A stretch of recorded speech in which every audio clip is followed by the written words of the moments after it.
I saw that David Attenborough documentary on chimps where they were eating those colobus monkeys and ripping them apart. I go, oh, this is why people are so crazy. We came from that thing.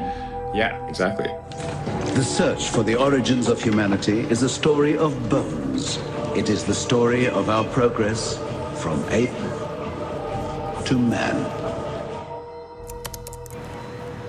The time has come to take seriously the fact that we humans are modified monkeys. Came from that thing. Ape to man. Fact, modified monkeys. Modified monkeys? Is that what we are? Or is it just a mask some scientists want us to wear? Materialists seem intent on proving we evolved from ape-like ancestors. But is this really objective science? Let's take a look at the evidence. Dr. Casey Luskin, co-author of Science and Human Origins, shares his insight. The fossil evidence for human evolution is extremely weak. I would say that the case for human evolution is driven more by an undying belief in materialist ideology than it is actual hard evidence. Even world-renowned evolutionist Stephen Jay Gould admitted how shaky the fossil evidence for human evolution is. Most hominid fossils, even though they serve as a basis for endless speculation and elaborate storytelling, are fragments of jaws and scraps of skulls. Biologist Jonathan Wells has 2 PhDs from UC Berkeley and Yale. He takes it a step further. The fossil evidence does not establish that humans evolved from apes. That's really a story to which the fossils have been added as illustrations. The illustrations and drawings of these missing links are often highly speculative. National Geographic, many years ago, had a page of drawings done by artists from the same set of bones.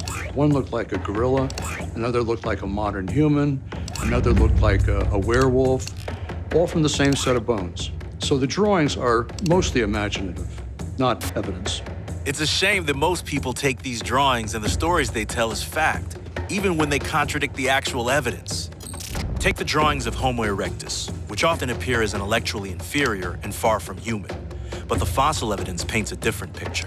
Below the neck, Homo erectus is almost identical to modern humans, and even its brain size is within the range of modern human beings.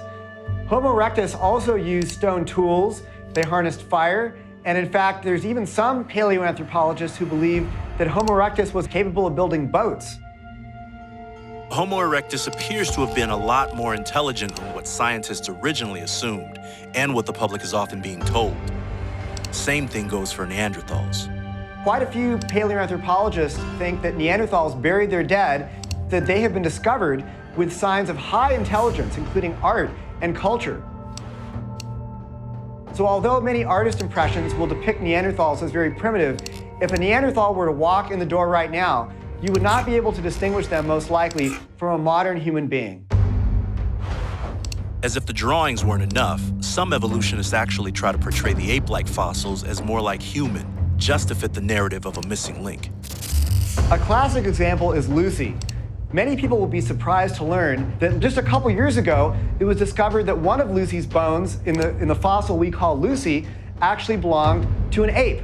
And it's very difficult to say if the entire collection of bones that we assign to Lucy actually belong to a single individual Lucy or even a single species. But it goes even deeper than that, to the point of depicting Lucy with human feet. They did not even find feet associated with Lucy's skeleton. She's almost always depicted as an upright walking ape-like species. Well, that kind of an interpretation is strongly disputed by the evidence. In fact, an article in the journal Nature studied the hand bones of Lucy and found that she had the knuckles of a knuckle walker. This PBS documentary shows anthropologist Owen Lovejoy manipulating the fossils to make Lucy walk upright. The perfect fit was an illusion that made Lucy's hip bones seem to flare out like a chimp's. But all was not lost. As a result, the angle of the hip looks nothing like a chimp's, but a lot like ours. And so Lucy's pelvis had to be reconstructed using quite a bit of evolutionary interpretation and imagination. Leslie Aiello is an evolutionist, about as mainstream as you can get. And she put it very bluntly. Lucy and her fellow Australopithecines are like apes, and the Homo group are like humans. What's true of Lucy is true of other fossils. Another example is Artie, hailed as another crucial ape-to-man link, but the reality is very different. In fact, one report said that Artie's pelvis, which is of course a very important bone for determining whether Artie walked upright, was initially like an Irish stew. It was nearly crushed to smithereens and needed extensive digital reconstruction. Articles in the journal Science and the journal Nature found that Artie's skeleton was more like a modern ape than it was like a modern human, leading them to say that probably Artie was not even a human ancestor. The evolutionists never tire of hyping the next big find. In 2009, a fossil was discovered, nicknamed Ida, that supposedly was our ancestor. And it was called our Mona Lisa, the eighth wonder of the world. And it was a holy relic, until it turned out that it was actually a lemur, not related to human beings at all.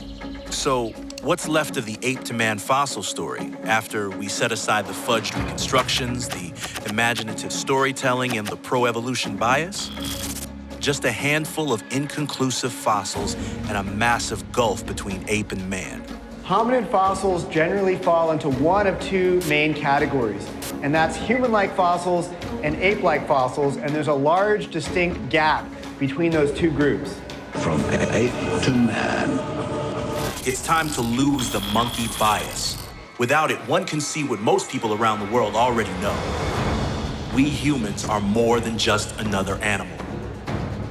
Chimpanzees don't talk, they don't do mathematics, they don't speculate, they don't cook, they don't dance, they don't do music. Any cursory examination of the great apes and human beings reveal profound differences, biomechanically, biochemically, but above all in its nature and soul. Science does not need humans to share a common ancestor with monkeys. Materialism does. We are not materialists. We see the human soul. We experience love. We live with purpose. We fight for justice. We are the quiet majority, and we will be quiet no longer.